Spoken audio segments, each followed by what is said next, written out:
नमस्कार, जोहार। भारतीय समाज में विवाह संबंधित कुरीतियां जो कल भी थी और आज भी है, जो खत्म होनी ही चाहिए। आज हम इसी विषय से संबंधित जगदीश चंद्र माथुर जी की एक अत्यंत प्रासंगिक एकांकी रीढ़ की हड्डी प्रस्तुत करने जा रहे हैं। और आप सबों के लिए एक प्रश्न, क्या इस विकासशील समाज में स्त्री शिक्षा अनावश्यक है? मामूली तरह से सज्जित एक कमरा, अंदर के दरवाजे से एक अधेड़ उम्र के महाशय एक मेज को पकड़े हुए पीछे की ओर चलते चलते कमरे में आते हैं। मेज का दूसरा सिरा रतन ने पकड़ रखा है। अरे धीरे धीरे चल, अब मेज को उधर मोड़ दे, उधर। हाँ बस बस। और क्या करेगा? परमात्मा के यहाँ जब अकल बट रही थी तो देर से पहुंचा था क्या? बिछा दूं साहब, तो ये पसीना किस लिए बहा है? हंसता क्यों है? अरे जवानी में हमने भी कसरतें की है, कलशों से नहाता था, वो भी लोटों की तरह। ये मेज क्या है? सुन, बहू जी से जरा एक कपड़ा ले आ इस पर बिछाने के लिए। कल जो धोबी के यहाँ से आई थी वही। रतन जाता है। इसी बीच बाबू साहब प्रस्तुति में व्यस्त। सहसा घर की मालकिन प्रेमा का आगमन। वह तुम्हारी लाडली बेटी मुंह फुलाए बैठी है। मुंह फुलाए? और तुम उसकी माँ किस मर्ज की दवा हो? जैसे तैसे करके लड़के वाले हाथ लगे हैं। अब तुम्हारी बेवकूफी के कारण सारी मेहनत बेकार जाए तो मुझे दोष मत देना। लड़के वाले आते होंगे। बाबूजी कोई आते हैं। अरे चाचा मक्खन ले आ। बाबू गोपाल प्रसाद और उनके लड़के का आना। गोपाल प्रसाद काफी अनुभवी मालूम होते हैं और झुकी कमर इनके लड़के की खासियत है। जी, मकान ढूंढने में कोई तकलीफ तो नहीं हुई? नहीं, टांगे वाला जानता ही था। आइए ना, आइए, बैठिए, आइए। इतने में प्रेमा चाय लाती है।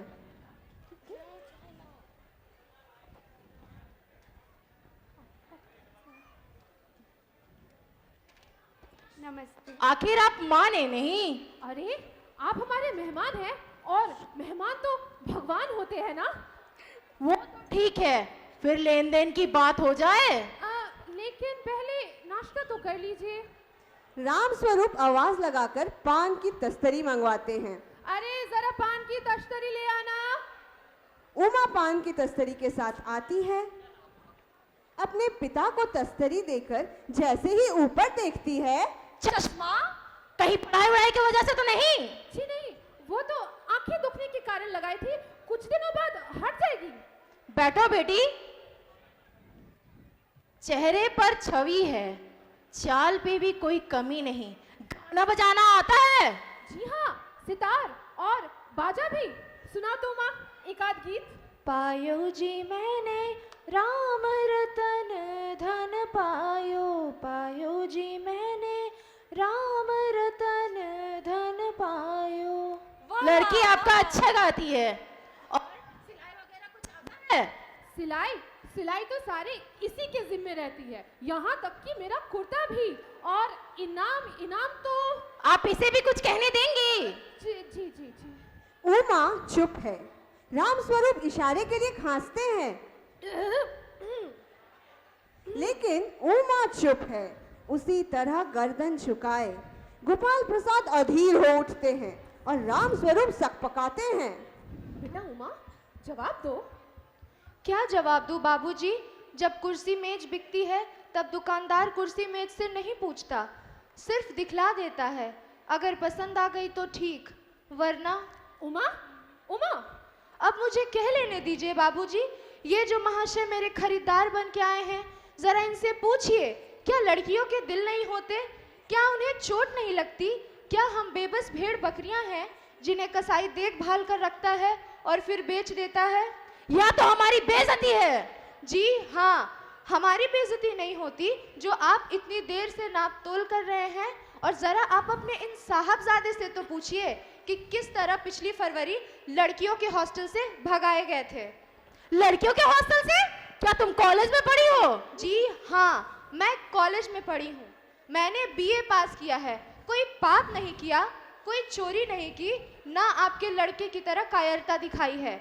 मुझे अपनी इज्जत, अपनी मान का तो ख्याल है, लेकिन जरा इनसे पूछिए कि किस तरह पिछली फरवरी नौकरानी के पैरों को पकड़ के भागे थे। बाबूजी चलिए। बस उमा बस।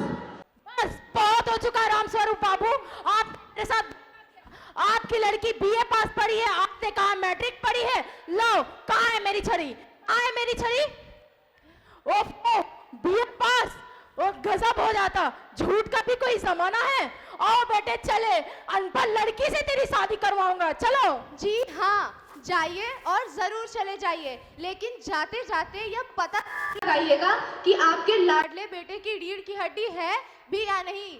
सुनाई दिया या अंग्रेजी में बोल के बताऊं?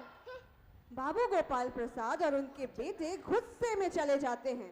बाबू राम स्वरूप कुर्सी पर धम से बैठ जाते हैं। उमा की हंसी सहसा सिसकियों में तब्दील हो जाती है। प्रीमा घबराहट की हालत में आती है। उमा, उमा तुम रो रही हो? माँ, यह सुनकर राम स्वरूप खड़े होते हैं। रतन आता है। बाबूजी मक्खन। सब रतन की तरफ देखते हैं और इसी के साथ हमारी प्रस्तुति समाप्त होती है।